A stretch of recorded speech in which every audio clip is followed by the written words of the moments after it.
Now at 10, the Wisconsin Badgers find an unexpected challenge in Champaign. And a historic mural in the heart of downtown Madison could see a major facelift. Find out what's next for the area. And Kenosha police released video of the moment a teen is pushed out of a moving SUV. From the Channel3000.com Alert Center, this is News 3 Now at 10. Thanks for joining us. I'm Amanda Quintana. The Wisconsin Badgers are making the trip home tonight from Champaign after a disappointing loss against the Fighting Illini. The Badgers came into the game undefeated and just a week removed from a blowout homecoming win against Michigan State. They started off strong but faltered in the end, losing on a last-second field goal from Illinois. Final score 24-23. Melissa Kim will have a full recap coming up in sports. Let's turn it over to Dave Caulfield now with your first alert forecast out on the patio. Hey, Dave. Hey, Amanda. The rain showers have wrapped up from earlier this evening. Really, that rain wasn't too heavy, but it did drop about a quarter of an inch of rain in isolated spots across southern Wisconsin. We are now turning our attention away from the radar, which is clear across southern Wisconsin, to some dense fog that could be developing overnight across portions of southern Wisconsin. Madison is one of those spots that could see fog overnight. Right now, not looking too bad visibility-wise. We can still see that beautiful Capitol, of course, on the Edgewater Skycam. Temperatures in the upper 40s in the Dells, low 50s in Madison, and 54 in Janesville. We still have cloudy skies overhead. Once those clear, that sets up the setup for that patchy dense fog already forming to our north and west closer to the Mississippi River Valley, where visibility is less than a mile. So a foggy start for some of us tomorrow morning, but by the afternoon, temperatures in the lower to middle 60s with partly sunny skies, beautiful conditions before showers and thunderstorms come our way on Monday. We'll talk more about that in your first alert forecast in just a few minutes. Thank you, Dave. New video tonight shows the terrifying moment a teenager was thrown from a speeding SUV in Kenosha. Police say they tried to pull the vehicle over, but the driver sped off, and a 15-year-old girl in the back seat begged the driver to stop. That's when another passenger, 17-year-old Mazel Morgan, opened the door and pushed her out. The teen is recovering from a head injury that requires stitches. Officers say the vehicle was stolen and the driver has yet to be charged. A Wisconsin woman who worked as a postmaster in Minnesota must serve 2 years of probation for destroying mail. 58-year-old Sherry Jo Jenkinger of Galesville must also serve 80 hours of community service and pay restitution to a former police officer who complained that a greeting card and lottery ticket he sent to his brother had gone missing. In May of 2018, a retired police officer looked into complaints about undelivered mail from students at Winona State. Once she was relieved of her duties, investigators found more than 1,300 pieces of undelivered mail and a bag of shredded greeting cards in her office. Police in Madison are searching for a man who robbed an Atwood Avenue bank. Officers say the man in these pictures robbed the Monona Bank on the 1900 block of Atwood Avenue. The man allegedly entered the bank shortly after it opened and instructed the teller to turn over all the money with a note. He got away with an undisclosed amount of cash. If you have any information related to this incident, you're asked to call Madison Area Crime Stoppers. A 49-year-old Beaver Dam man has pleaded no contest to a felony count of child enticement. According to Madison.com, Gregory Jench agreed to meet a teenage girl for sex during a sting operation last spring.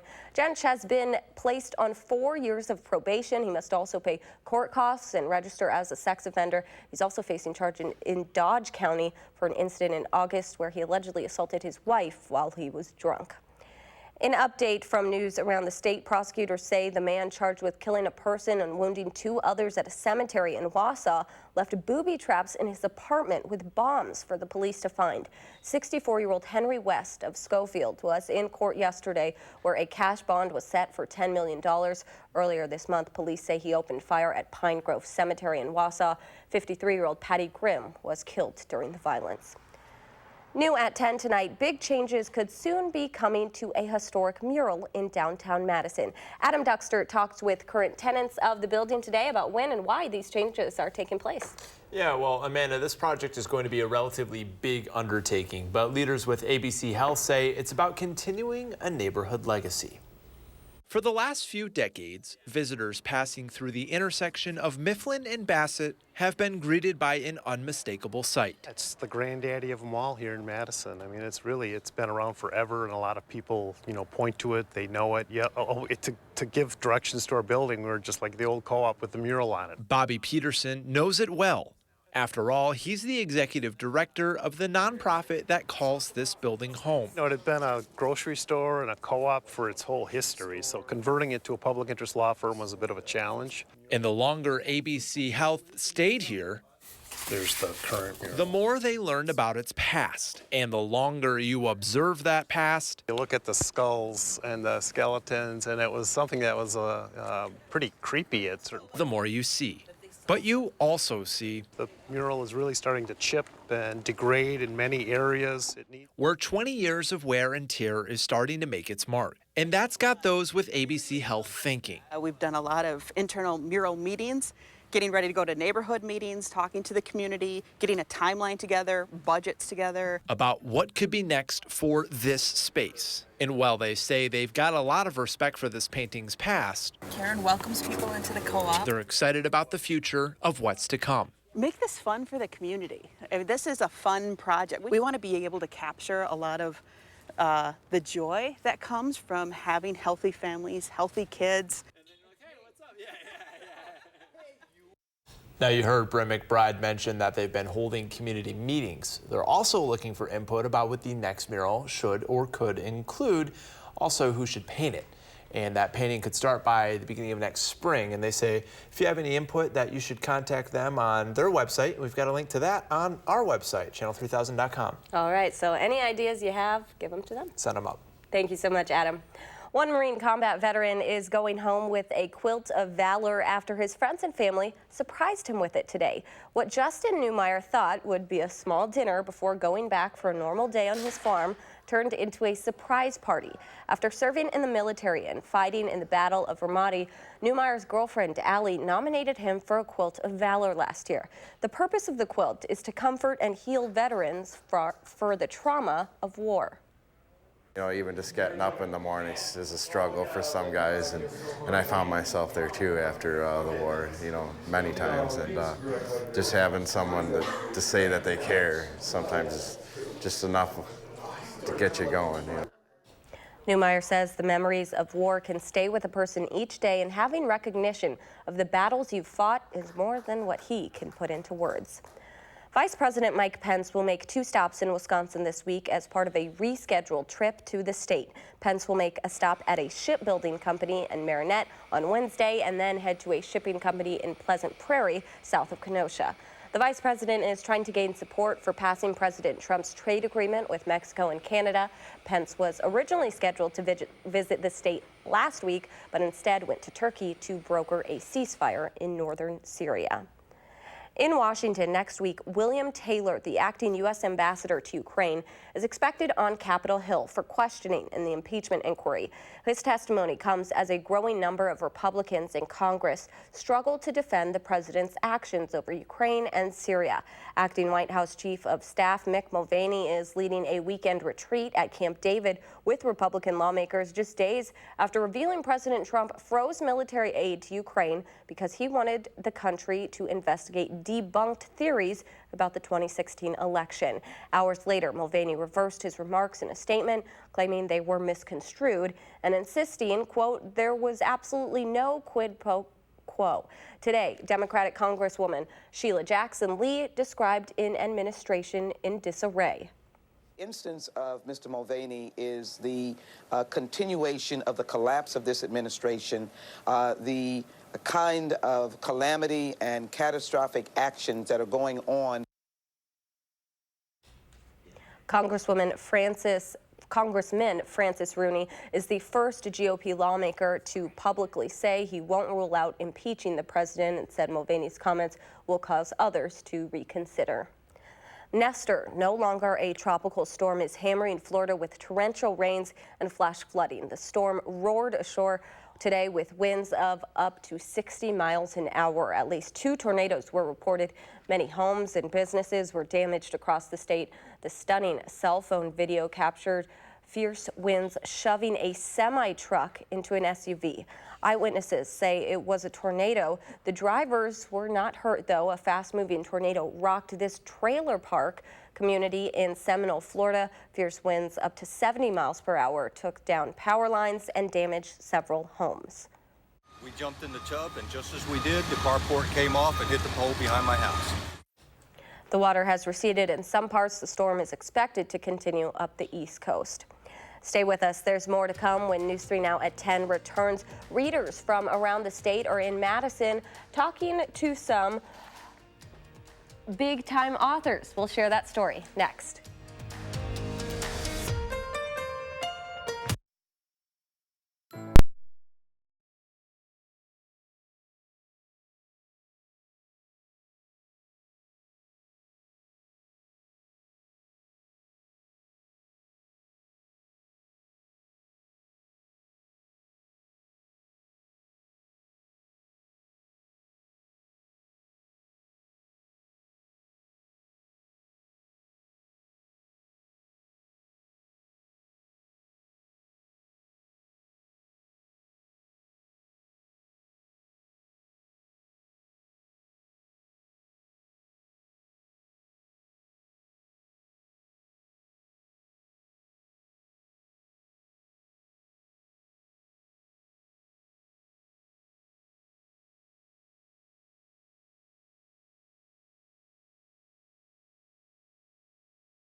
Welcome back. Parents of kids with special needs can easily feel like they're alone. That's why some parents are getting trained to be a support for those also raising a child with special needs. Parent to Parent, a statewide organization, sponsored the day-long training at the Marathon County Public Library today. Those training today will become support parents for other parents in that same position. The session gave them a chance to learn support techniques and share their own experiences of raising a child with a disability. You get connected with another person who has been through that experience, and when those two people come together, there's empathy that happens, because one parent says, oh, I know what that was like for our family when we went through that. Mathia says she's found that families can be more resilient after sharing their stories with others in a similar position. The training also helped parents walk through their own sequence of emotions as they learned to parent their special needs child, to teach them how to be there for another family's process. People can interact with a diversity of authors at this weekend's Wisconsin Book Festival. Authors from political reporters to first-place dancers are sharing their stories, including Olympic figure skater Adam Rippon.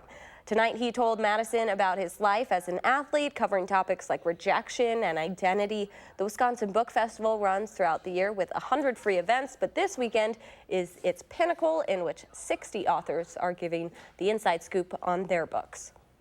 If you come to the book festival, you can ask them a question, you can get your book signed, you meet that person. You know, we spend so much time reading books, 18, 20 hours with this person and their story, and you get the opportunity to really engage with them. Event organizers say every year the festival offers something different to the public. They say the authors change based on what the nation and Madison are discussing. Rescue horses now have homes after competing in the second annual Midwest Rescue Horse Trainers Challenge. 14 horse and trainer teams competed today, showing off skills that were taught in just the last 90 days. These horses were rescued with little to no training, so trainers worked every day to teach skills like listening to handlers, moving through obstacles, and riding. Wisconsin Horse Alliance co-president Karen Byrol says adoption holds a lot of value. Not only saving one life, you're saving two, because you're adopting one horse, and then that rescue can bring in another horse to take that one's place. 6 horses were adopted during the competition today. The others can still be adopted. To learn more, just visit channel3000.com. More people might have the ability to own a guide dog after today's Occupause fundraiser. The Spooktacular Vendor and Craft Fair is the largest to date for Occupause. Vendors filled the Alliant Energy Center with festive crafts, but the spotlight is on the guide dogs. Event organizers say the money collected from the fundraiser allows the organization to give people who are visually impaired or blind a guide dog for free. Let's get a look at your first alert weather with Dave Caulfield. Now it's definitely starting to feel like fall and look like it. Yeah, temperatures are falling tonight, and we may see some patchy, dense fog develop during the overnight hours and by early tomorrow morning. After a cold front went through, did spark a few very light showers late this afternoon and early this evening. A 1/100th of an inch of rain at the airport in Madison, so really light totals showing up across much of the area. Possibly some slightly heavier amounts, closer to a 1/4 of an inch across portions of Sauk and Columbia counties, but really this was a minor system, and that's what we were expecting. Now, slightly more impacts could be felt with the rain on the way for Monday. So far this month of October, it's been a rainy one. It started off almost hilariously rainy with our average rainfall of 2.4 inches. We got that on the first day of the month. So it has quieted down, thankfully, over the last week or two, but we could see some heavier rainfall totals as we head into the start of the work week. Madison on the WISC-TV Skycam looking at cloudy skies right now, but those skies will begin to clear over the next few hours as that front continues to push to the east. We saw a lot of sunshine today, especially during the early portions of the day. That helped temperatures get into the low 60s, about 5 degrees above normal for this time of year. Temperatures have fallen into the lower 50s in Mineral Point, Madison, and in Watertown, still in the mid-50s in Janesville, already into the 40s and close to the 30s, in fact, in Prairie du Chien, close to the Mississippi River Valley. For the Packers and Raiders tomorrow, it's looking really nice, mostly sunny, light winds, really perfect fall temperatures, nice fall weather. Any fog that forms will be gone pretty early in the morning, so mostly sunny skies and temperatures in the low 60s by the end of the game. Hopefully a Packer win as well. High temperatures for southern Wisconsin will be slightly above average over the next couple of days, but as we get into the middle of next week, a chillier pattern is taking shape, and as we end the month of October, especially as we get into next weekend, it does look like those temperatures are definitely on the chilly side. We're in the low to mid 40s for Friday, and really we'll be lucky if we get to the 50s by the time we end October. Just about a week and a half now. Halloween not too far away, kids. Temperatures in the low 40s overnight. Areas of fog possible, otherwise partly cloudy. We could be off to a foggy start tomorrow. Then highs in the low 60s. Partly sunny and pleasant by the afternoon. So on Future Track, we see those clouds building. Those aren't actually clouds necessarily. Fog is a low-lying cloud, but that fog will be out of here as those temperatures go up during the morning. We'll be in the low 60s by the afternoon with plenty of sunshine. Get out and enjoy that weather, because Monday not going to be the best day, with showers and even some thunderstorms possible during the morning and during the afternoon and evening as well. It could drop about a ½ inch to an inch of rain on southern Wisconsin, with heavier amounts possible across southeastern Wisconsin. 7 to 10 day forecast, those temperatures in the upper 40s and low 50s for the middle of next week. Pretty quiet overall, though. Once we get past Monday, no real major systems on the horizon as of now, but temperatures are definitely remaining chilly for this time of year for the back half of October. And it's usually supposed to be a little warmer? A little warmer in the mid 50s, so when we're talking mid 40s, that can definitely put an October chill in the air. All right, thank you, Dave. The Badger men's hockey team doing something they haven't done since March. We've got the highlights next in sports.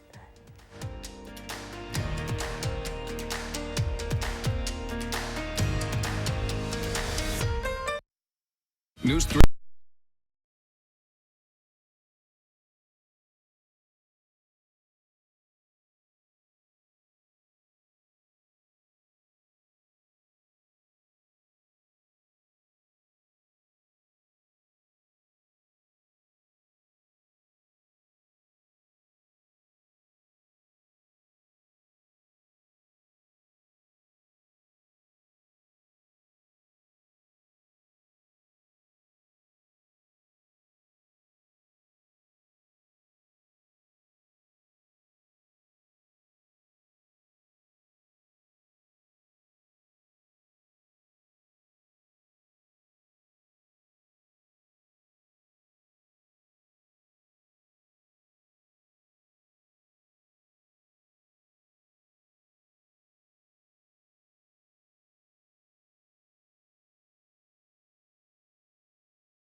I know we're only a few weeks into the season, but the men's hockey team already figuring its identity out early, scoring a lot of goals. The Badgers with 20 goals already through 3 games. Wisconsin ranked 17th in the nation, hosting 3rd-ranked Minnesota Duluth.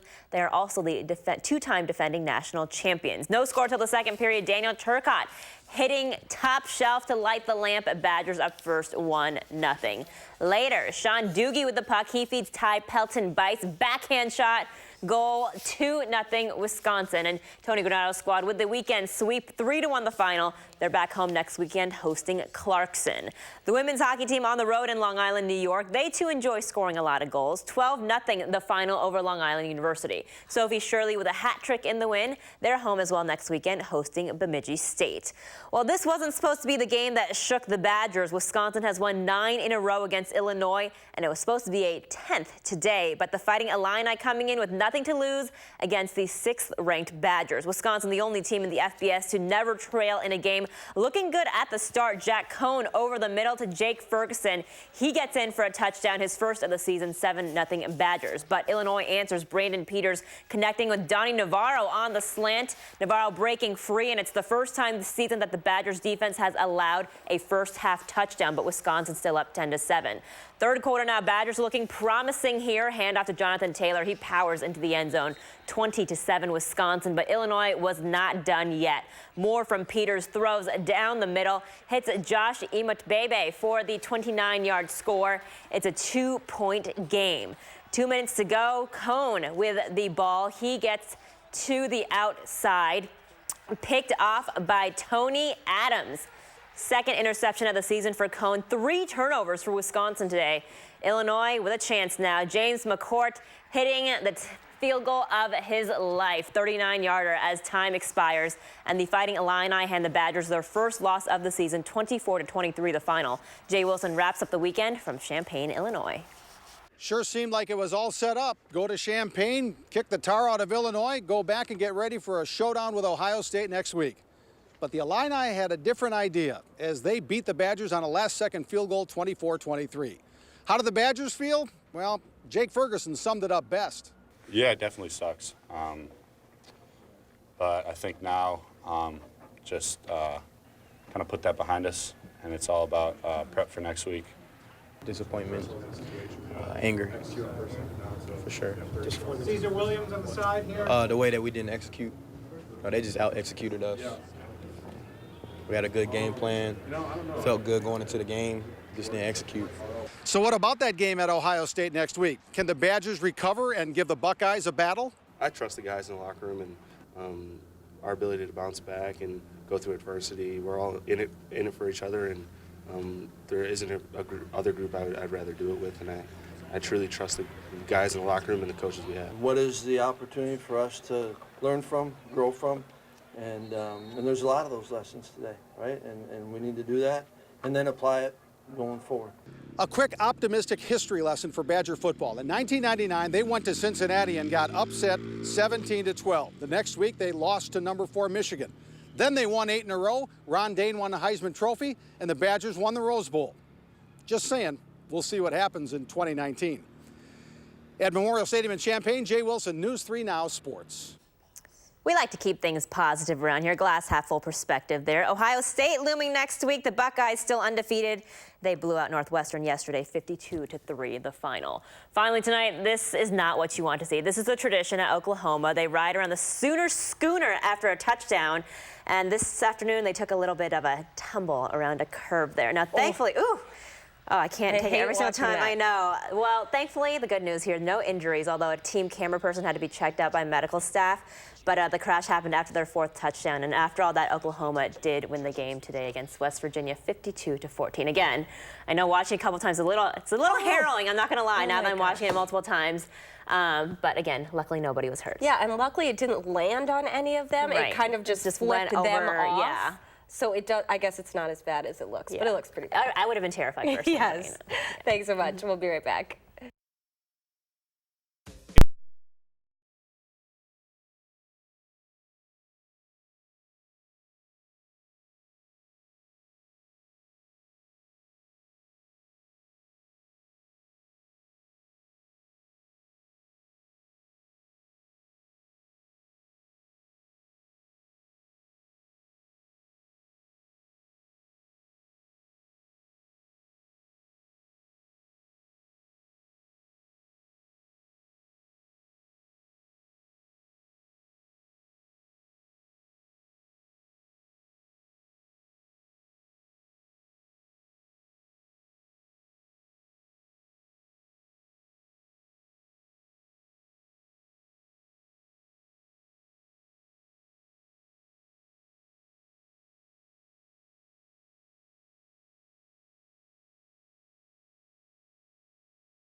So we'll see some sunshine tomorrow. Yes, by the afternoon, we could see some fog to start us off tomorrow morning as the skies continue to clear. We're already seeing some patchy dense fog north and west of Madison, visibility close to 1/4 of a mile for the Mississippi River Valley. 7 to 10 day forecast, though. By the afternoon, sunshine, temperatures in the low 60s. Showers and storms a good bet on Monday with highs right around 60 degrees. All right, thanks so much, and thanks for joining us. Have a great night.